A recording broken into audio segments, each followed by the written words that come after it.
in a short amount 왔는데요. of 마무리 time. 좀 하겠습니다. Let me 좀 now 뻔하게 들릴 수도 summarize. 있는데 Maybe this 빨리 is 가려면 혼자 cliche, 가고 but 멀리 if you 가려면 want to 함께 go 가라 fast, 이런 말이 go 있는데요. alone. But if you want to go far, 저희 you need to LG는 go 여러분들하고 together. 함께 멀리 LG wishes to 오래도록 go 함께 with 가고 you 싶습니다. so that we may travel 저희가 far 용기를 좀 together. 내보고 있으니까요. So we are 여러분들도 trying to be 좀 brave 저희한테 to break out 다가오셔서 of our shell. 함께 So I hope 고객 가치 that you will 만들면서 approach 멀리 us 함께 갈 수 so that 있는 we can 기회가 create 됐으면 좀 customer value 좋겠습니다. together to 감사합니다. travel far together. Thank you very much.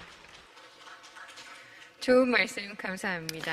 Thank you for your 계속해서 remarks. 스타트업의 Next, 팀 we will be 발표가 hearing from 이어지겠습니다. another startup 이번에는 and hear their 원클릭 pitch. AI 서비스 Now we will be 배포 및 having 공유 플랫폼 a iNice를 운영하고 있는 CEO 커먼 컴퓨터 representing 김민현 iNice 대표님입니다. Common 큰 박수로 Computers, 맞아주시기 바랍니다. and you will be introducing his iNice, which is a one-click AI service distribution and sharing platform.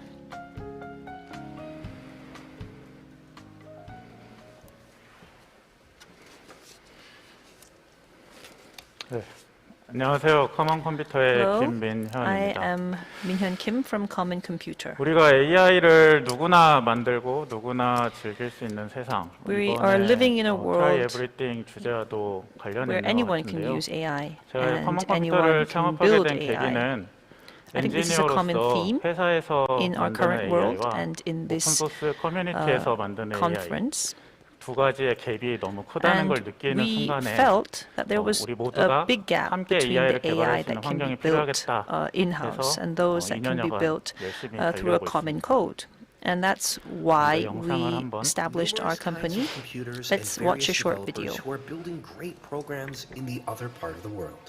Here we have Lauren and Yujin. Lauren is at her office programming a state-of-the-art AI with a supercomputer in San Francisco. Yujin is also an AI developer and currently at the cafe with her MacBook Air in Seoul.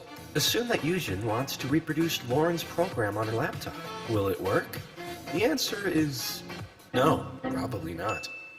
Lauren's AI is written under the supercomputer environment, so it's nearly impossible to run it, unless Yujin purchases the same machine and sets up the same runtime environment as Lauren's. But what if all these computers are literally connected through an open network that allows Yujin to run, collaborate, and improve the program using her laptop in Seoul? If such a network exists, developers will no longer need to share only source code, but also share it with their computing resources. We designed this network to be maintained for and by any contributors, without anyone's permission, using the blockchain.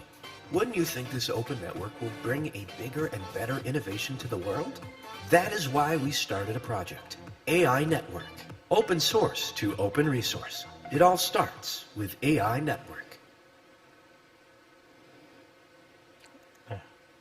오픈 소스는 모두 다 잘 아실 겁니다. I'm sure you all know what open source is. 굉장히 If you think 오래된 about it, open source has been around for quite a long time. Richard Stallman first 그때까지만 pitched 해도 it in the 하드웨어 위에 1980s. 소프트웨어를 다운로드 And 받아서 at 실행시킨다고 that 생각을 time, we 했었습니다. thought that you would have to 지금은 download the 다르죠. software on top of 컴퓨터 hardware. 종류도 많고 But 환경도 너무 things 많습니다. are different because the 그럼 environment has 이거를 become 해결할 수 very 있는 diverse and there are 결정적인 so many 기술들이 different 뭐냐 types 했을 of 때 첫 devices. 번째는 So how can we solve 컨테이너입니다. this? First is through a 즉 container. 어떤 That is to say, 환경에서 개발을 하더라도 잘 you 포장을 해서 레고 단위의 contain it 블록으로 well, 먼저 make it 만들어야 into 되는 거예요. blocks like Lego, 그 다음은 so 협업입니다. that it can work on 오른쪽에 any 보시듯이 environment. Second, 우리가 흔히 AI is 솔루션을 어떤 문제를 해결하는 단발적인 소프트웨어라고 make, 생각하는 경향이 있는데 그게 아니라 sure that 수천 개, 수만 개의 there 컨테이너들 are 조합돼서 many of these 네트워크화된 containers 진행이라고 coming 보는 게 더 together 맞는 and becoming a 관점이라고 생각을 network. 합니다. That is ultimately 특히 what AI 구글에서는 is. 한 2조 Now, 개의 the 컨테이너가 Google 매주 has about 실행됐다, 2 trillion 내려갔다, containers 업데이트됐다 being 하고 있다고 알고 있는데요. updated and 많은 operating 스타트업들이 every second. 그런 And 천문학적인 many 인프라를 한 번에 가지긴 startups, 힘듭니다. of course, cannot 그것이 have 저희 that 커먼 kind 컴퓨터가 of a 해결하려는 environment, 문제입니다. and that is where 저희 Common 팀은 Computer comes in. 구글, 네이버, So 삼성 Google, 등에서 Naver, IT, Samsung 머신러닝 쪽 are 전문가들로 all 구성된 팀이고요. companies in which our team 이때까지 hail from. We are all software 아이나이즈와 AI engineers 네트워크 and 핵심 machine 기술을 출시하였고 learning 시리즈 A 펀딩을 작년 professionals. And 말쯤에 at the 마무리를 end of 하였습니다. last year, we concluded, 컨테이너 we have 네이티브 closed 플랫폼 Series 볼 A AI round. 그래서 원클릭 디플로이먼트로 So with AI를 one 한 번에 click 실행시켜 보겠다. deployment, we want AI solutions to be 왼쪽에 deployed 보시는 everywhere. 것이 AI 개발 As you can see on the 환경인데요. left, this is 개발 an 환경을 우리가 AI 랩탑을 열어서 내 environment. 컴퓨터에서 한다는 Let's say you 개념에서 opened your 벗어나서 laptop 클라우드에서 and you 일단 make 해야 this 되고 kind of environment. What we want to do is 수많은 to put 개발 that on 환경을 the 왔다 cloud 갔다 자유롭게 하면서 and 공유할 수 있어야 됩니다. make sure that you can 두 move 번째 around these 스텝은 different 그렇게 해서 environments 서비스화된 and be able to share 컨테이너들을 that.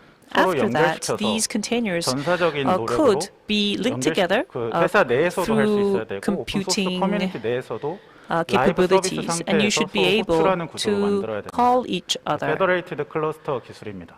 This is what we call a 첫 번째 fabricated 아이나이즈 cluster 소개드리겠습니다. technology. Now let me go into this. 현재까지 저희는 and 오픈소스 코드를 introduce 열심히 INIs. 모아서 한 We 500여 collected 개의 about 500 or so 솔루션들을 solutions 원클릭으로 실행 가능하게 만들었습니다. which can be 원클릭으로 deployed 배포되고 with a one 원클릭으로 click. 실행됩니다. They 그래서 can 저기 be 보라색 버튼들이 they 많이 are 보이는데요. deployed and also 해당 오픈소스 코드에 가면 they run 주요 with a AI one click. 솔루션들이 저 버튼만 누르면 So 바로 with one click, 호출하는 즉시 사용 가능한 상태로 You can use 준비가 this 되어 system 있습니다. and the 해당 projects are 기술은 distributed 카이스트와 and 같은 operated. 곳에도 시험 적용이 되어 And 있는데요. they are 오른쪽에 보시는 being 화면이 오픈소스화된 right now. AI들, So we have the open source AIs that are being deployed, and you can see how the AI systems are being developed jointly. Second is AI network, which we call a hybrid cluster management system.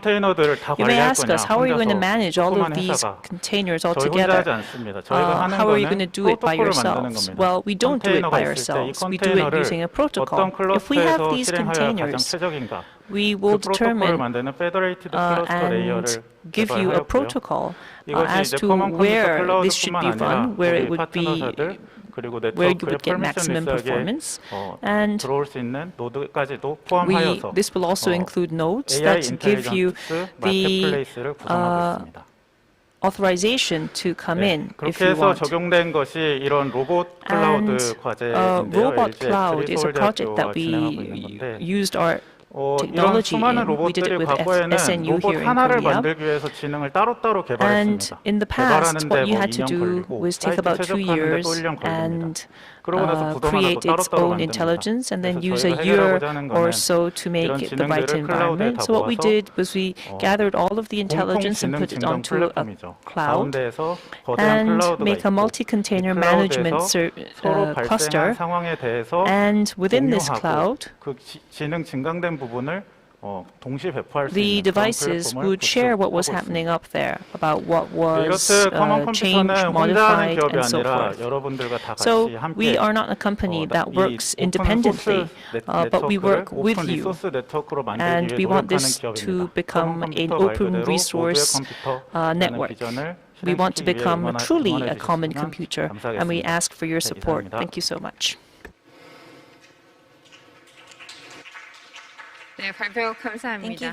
이어서 AI를 기반으로 텍스트를 영상 콘텐츠로 자동 변환해주는 미디어 플랫폼을 지향하고 있는 웨인 힐스 벤처스 이수민 대표님의 발표가 있겠습니다.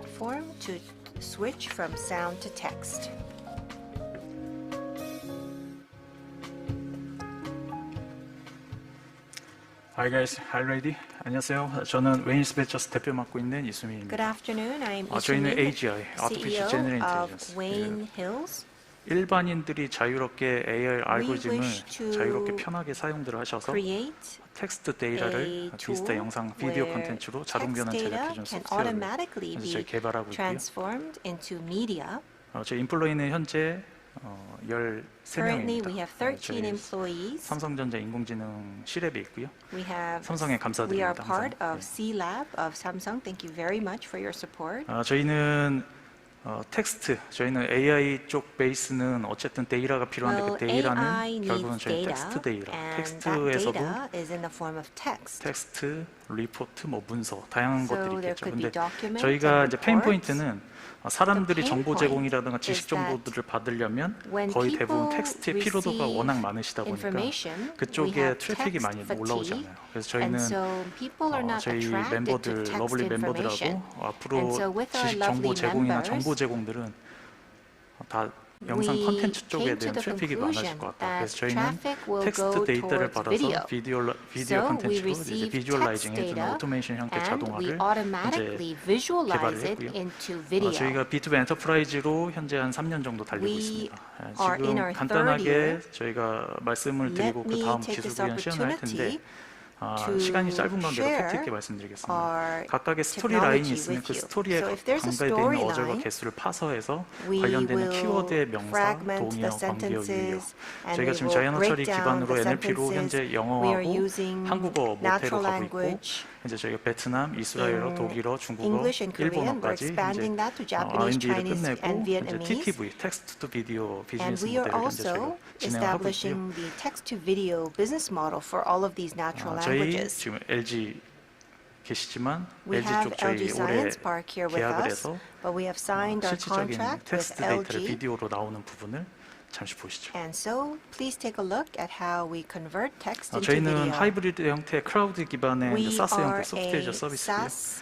기존의 모델은 저희가 컨텐츠를 커스터마이징 해드리다가 현재는 이제 B2B 엔터프라이즈로 턴키로 이제 제공을 해드리는 것들 보시면 될 것 같습니다. 텍스트 데이터는 굉장히 많습니다. 뭐 예를 들어 투자사들 여기 인베스팅 쪽 계신 분들, 뭐 투자 심사 보고서, 뭐 증권사 파이낸스 같은 경우 애널리스트 보고서, 아니면 각각의 이제 서비스 소개 영상도 굉장히 많이 만드시고 그런 것들 거의 데이터를 저희가 텍스트 데이터를 인풋을 받아서 아웃풋으로 영상 콘텐츠가 나오는 부분에 있어서 굉장히 패스트 팔로우로 프로세스가 굉장히 빠르게 나옵니다.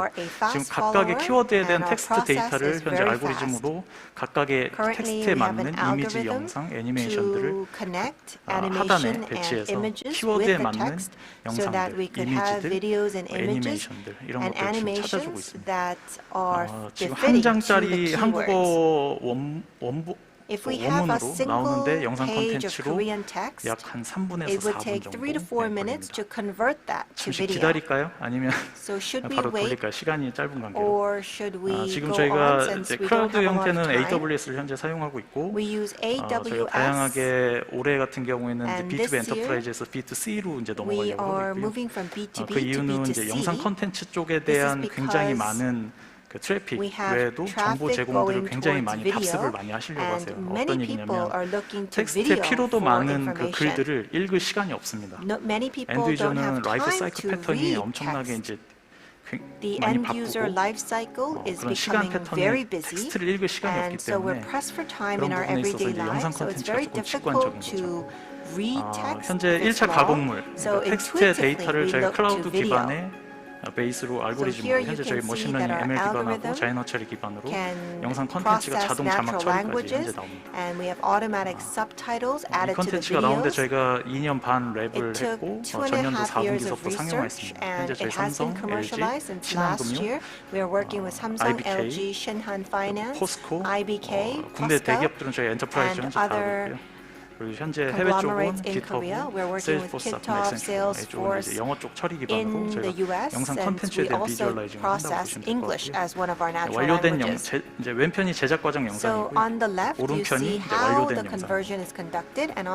콘텐츠에 대한 의존도가 지금 되게 많아지고 있어요. 지금 COVID-19 베이스 바이러스 때문에 기존의 비대면 베이스의 로컬 비즈니스 거의 대부분 하실 수 없다 보니까 파이낸스 업계 인더스트리가 조금 피봇이 많이 되고 있습니다. 그래서 본인들이 갖고 있는 채널, 본인들이 갖고 있는 커머디티 상품들 모든 것들 다 영상 콘텐츠로 많이 보여드리려고 하시는 것들이 굉장히 많습니다. 그래서 저희는 이쪽에 2년 반 정도 랩을 끝내고 전년도부터 상용화하면서 저희 팀 13명으로 현재 굉장히 많은 것들을 하고 있고요. 프로덕트 마켓 핏이나 마켓 캡은 앞으로 이제 인더스트리에 대한 퍼블리싱이나 텍스트 쪽에 대한 이제 모멘텀이 성장 동력은 지속적으로 조정되고 있고 이제 반대로 영상 콘텐츠의 트래픽들은 단순한 모멘텀이 아니라 그쪽의 시장 사이즈가 굉장히 많이 커지고 있죠. 저희는 이 부분을 2016년도에 저희 CTO와 같이 시그널을 받기 때문에 저희는 스타트를 저희는 이제 컨텐츠를 만드는데 거의 사람들의 휴먼 리소스가 안 들어가게끔 하는 게 저희 KPI고요. 아시겠지만 이제 영상 컨텐츠 쪽을 만들어 보신 분들 대부분 아시겠지만 영상 컨텐츠의 판관비를 뜯어보면 거의 인건비 계산이 굉장히 많습니다. 인건비에 들어가는 비용들이 높다 보니까 영상 컨텐츠의 이제 제작 과정이라든가 제작비가 굉장히 많이 올라가는 거죠. 저희는 그게 버블이라고 봤기 때문에 그런 것들을 저희가 현재 프로덕션이라든가 영상 컨텐츠 미디어 팀에서 이루어지는 것들에 대한 약 많게는 50%까지 비용 세이브를 저희가 다운사이징하면서 영상 컨텐츠가 나오는데 거의 2주에서 3주 정도 일반 프로덕션에서는 이제 그런 프로세스 타임라인을 워킹데이를 갖고 있는데 저희는 빠르면 약 하루 정도면 컨텐츠가 나옵니다. 10 working days to about a single day. 현재 저희는 투자 라운드를 돌고 있습니다. 시리즈 A 현재 라운드 돌고 있고 현재까지 BNK 벤처 투자가 저희 리드를 해주고 계시고 현재 약 한 15억 6천 정도 펀딩을 받았고요. 지금 투자 라운드를 계속 돌고 있습니다. 좋으신 분들 여기 투자자들 아니면 여기 계신 분들 저희 다 클라이언트 파트너가 다 되실 수 있습니다. You can become our investors or partners. 저희는 AGI, Artificial General Intelligence, 사람들이 AI 알고리즘을 자유롭게 편하게 사용하셔서 텍스트 데이터를 디지털 영상 콘텐츠로 자동변화 제작해준 소프트웨어를 현재 저희가 개발하고 있는 웨인스 벤처스고요. 저희는 Make Something People Want. We want to make something that people want. right? 저희가 사람들이 필요한 서비스를 We want 만들고 to 있고 저희 create 서비스에 services 확신과 that 용기가 people 있습니다. need, and we are confident about our 저희 지금 3년 services. 됐고요. This is our 올해 third year, 국내 베이스 엔터프라이즈만이 아니라 해외적 and we wish to B2C expand 플랫폼 to 포털로 나가려고 foreign 굉장히 노력하고 있습니다. 그런 platforms and 부분에서 also 많은 expand to portals. 지원과 많은 So we 응원을 look 해주시고요. forward to your 지금까지 웨이니스 support 벤처스 대표 and 맡고 있는 investments. 이승민이었습니다. 감사합니다. Thank you very much. 발표 감사합니다. Thank you very much for your presentation. Now we will be hearing from an investor as well as an accelerator, 2020 Startup Autobahn, and we'll be hearing about open innovations through such 2020 Startup Autobahn projects. We'll invite Mr. Park Tae-soon from Spark Labs, who will be giving 안녕하세요. a presentation. 스파크랩스에서 스타트업 아토반을 맡고 있는 Hello, 박태순입니다. I am Tae-soon Park, and I am working 먼저 on a 시작하기 startup 전에 autobahn 저에게는 with 벤츠로 더 잘 Spark 알려진 다임러 그룹의 Labs. 전 회장인 First 제체 off, I 박사가 would like to 스타트업 start 아토반을 with 제안하면서 what 했던 Dr. 말을 Chet's 한번 said, 나눠드리고 싶은데요. who was former 다임러는 chairman of 스타트업 차고지로 Daimler. 재건되어야 한다. He said we have to build 세계에서 Daimler 가장 as a 오래된 startup 자동차 회사 중 하나인 garage. 다임러의 회장의 입에서 Daimler, 나왔다는 말치고는 굉장히 was 파괴적이고 and is one of the greatest 파격적인데요. automakers in the 이렇듯 US. And 스타트업 it's 아토반은 quite astonishing to see 파괴적인 the former 혁신을 chairman 모토로 say 만들어졌습니다. something like this. 그럼 which 왜 means that 다임러와 they were willing 같은 to 기존 disrupt 산업의 their 리더들은 industry. 스타트업에 주목을 하고 So why 스타트업과 함께 are 일하고 싶은 industry 걸까요? leaders like Daimler 우리가 잘 알고 있는 paying attention to 스타트업들을 한번 startups, and why are 살펴보겠습니다. they willing to work with 우버는 startups? Now 세계에서 let's 가장 look at 큰 some of the 택시 brand 회사입니다. names. 하지만 Uber is the world's 택시를 largest 소유하진 taxi 않죠. company, but they don't own a 에어비앤비는 fleet. 세계에서 가장 큰 숙박 Airbnb 업체입니다. is also the world's largest 에어비앤비 accommodation provider, 침대를 but 소유하진 also 않죠. it does not own any 페이스북은 beds. 세계에서 가장 The same 큰 goes 미디어 for 회사로 Facebook, 자랐습니다. which is the world's most 역시 popular media 콘텐츠를 owner, 만들진 but it does 않습니다. not create its own 이렇듯 content. 이런 스타트업들은 So these 자기들이 startups 속한 기존 산업에서 파괴적인 혁신을 통해 were 패러다임을 able to 바꿔왔습니다. change the paradigm through 이런 disruptive 파괴적인 innovation 혁신은 기존 산업의 리더들에게 based 두 in 가지 their 선택지를 traditional 줬습니다. industries. And that gave us two directions in which we would go. or be disrupted. Disrupt or to be 혁신의 disrupted. 대상이 될지 아니면 All 혁신의 you have to 주체가 do is 되어서 choose 새로운 if you 산업의 want to 혁신을 disrupt 이루어낼지 or 이 두 be 가지 disrupted. 선택지를 두고 기업들은 고민하게 됩니다. So 그리고 companies were faced 그런 with 기업들의 this 고민과 ultimate choice. 염원을 담아 And 만들어진 프로그램이 that has 스타트업 led 아토반입니다. to Startup 스타트업 Autobahn, 아토반은 which is 단순히 the hope 대기업이 and 혁신의 aspiration of 플랫폼으로 all of these 사용하는 companies. 것이 아니라 Not only is it 대기업과 used as a 스타트업이 platform 함께 for startups, 혁신을 but 만들어내는 it is a platform through 협업 which big 플랫폼이라고 companies 보시면 됩니다. and startups cooperate together. 그리고 단순히 이 프로그램을 처음에 Also, 제안한 다임러만이 It's not 오픈 이노베이션을 만들어가는 것이 아니라 a 정말 오픈 platform that is 이코시스템을 used 통한 only by 오픈 Daimler that 이노베이션이라는 first 빛이 아래 proposed this, 다양한 but 대기업 under the 파트너들이 motto of open innovation and 스타트업 disruption, 아토반이라는 혁신의 new 고속도로를 partners 만들기 위해 참여하고 있습니다. are always jumping on board to 현재 make 스타트업 the startup 아토반은 세 가지 autobahn. 영역에서 집중하고 있습니다. They're focusing currently. We are focusing on three areas: future cars, digitalization, future 그리고 cars, sustainability. and 또 sustainability. 세부적으로는 AI, If we go in SaaS, further, 클라우드라는 기술 영역에서 in terms 대기업과 of technology, 스타트업 we are 간의 focusing 혁신을 on AI, 만들어내고 SaaS, 있습니다. and cloud. And these are 그럼 areas in which 어떻게 big 이 혁신을 companies 만들어내는 and 걸까요? 첫 번째는 startups are 스카우팅입니다. collaborating. Where are they doing this specifically? 대기업과 First 같이 is scouting. 기술 또는 사업 Startups 영역에서 work 협업을 할 with 수 big 있는 companies 스타트업들을 발굴해내는 to, 단계를 스카우팅이라고 합니다.